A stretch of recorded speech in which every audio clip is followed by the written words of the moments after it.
ಮುಖ್ಯಮಂತ್ರಿಗಳು ಇವತ್ತು ಅಧಿಕಾರವನ್ನು ಸ್ವೀಕರಿಸಿದ್ದಾರೆ. ಡಿ.ಕೆ. ಶಿವಕುಮಾರ್ ಸಾಹೇಬರಿಗೆ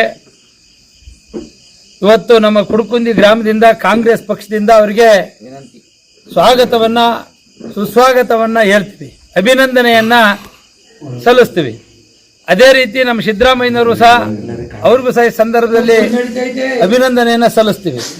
ಏನು ಇವತ್ತು ಈ ನಮ್ಮ ಹಾಸನ ಜಿಲ್ಲೆಯಲ್ಲಿ ಏಕೈಕ ರಾಜಕಾರಣಿಯಾಗಿದ್ದಾರೆ ನಮ್ಮ ಕೆ.ಎಂ. ಶಿವಲಿಂಗೇಗೌಡರು. ಅವರು ಬಹಳ ಪ್ರಾಮಾಣಿಕವಾಗಿ ಪ್ರತಿಯೊಂದು ಕೆಲಸವನ್ನ, ಪ್ರತಿಯೊಂದು ಹಳ್ಳಿಗೆ ಕುಡಿಯೋ ನೀರಿನ ಸೌಲಭ್ಯ, ರೋಡ್ ಕಾಂಕ್ರೀಟ್ ಸೌಲಭ್ಯ, ಎಲ್ಲ ವ್ಯವಸ್ಥೆಗಳನ್ನು ನಮ್ಮ ಕ್ಷೇತ್ರಕ್ಕೆ ಅದ್ಭುತವಾಗಿ ಮಾಡಿದ್ದಾರೆ.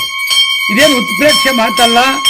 ಆ ಕಾರಣಾಂತರದಿಂದ ಮುಂದಿನ ದಿನಗಳಲ್ಲಿ ಸುಮಾರು ಲೋಕಸಭೆ ಎಲೆಕ್ಷನ್ ಇದೆ, ಜಿಲ್ಲಾ ಪಂಚಾಯತ್ ಎಲೆಕ್ಷನ್ ಇದೆ, ತಾಲೂಕ್ ಪಂಚಾಯತ್ ಎಲೆಕ್ಷನ್ ಇದೆ, ಗ್ರಾಮ ಪಂಚಾಯತಿ ಎಲೆಕ್ಷನ್ ಇದೆ.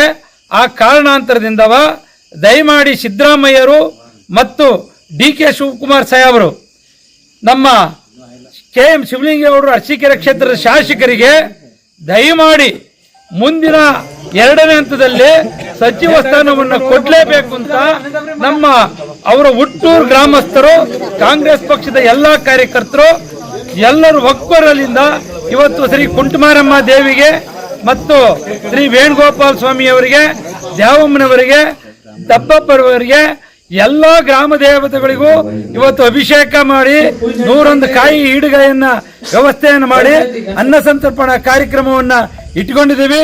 ದಯಮಾಡಿ ಈ ಸರ್ಕಾರಕ್ಕೆ ಒತ್ತಾಯ ಮಾಡ್ತಾ ಇದ್ದೀವಿ. ಇವತ್ತು ಮಲತಾಯ ಧೋರಣೆಯನ್ನು ಯಾವ ಕಾರಣದಲ್ಲೂ ತೋರಬೇಡಿ. ಹಾಸನ ಜಿಲ್ಲೆಗೆ ಏಕೈಕ ಪಕ್ಷವಾಗಿರ್ತಕ್ಕಂಥ ಒಬ್ಬರೇ ಕೆ.ಎಂ. ಶಿವಲಿಂಗೇಗೌಡರು.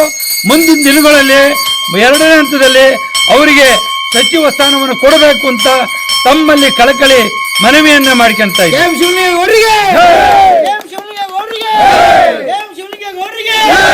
ಡಿ.ಕೆ. ಶಿವಕುಮಾರ್ಗೆ, ಸಿದ್ದರಾಮಯ್ಯರಿಗೆ, ಡಿ.ಕೆ. ಶಿವಕುಮಾರ್ಗೆ ದಯಮಾಡಿ ಕೆ.ಎಂ. ಶಿವಲಿಂಗೇಗೌಡ ಸಚಿವ ಸ್ಥಾನವನ್ನು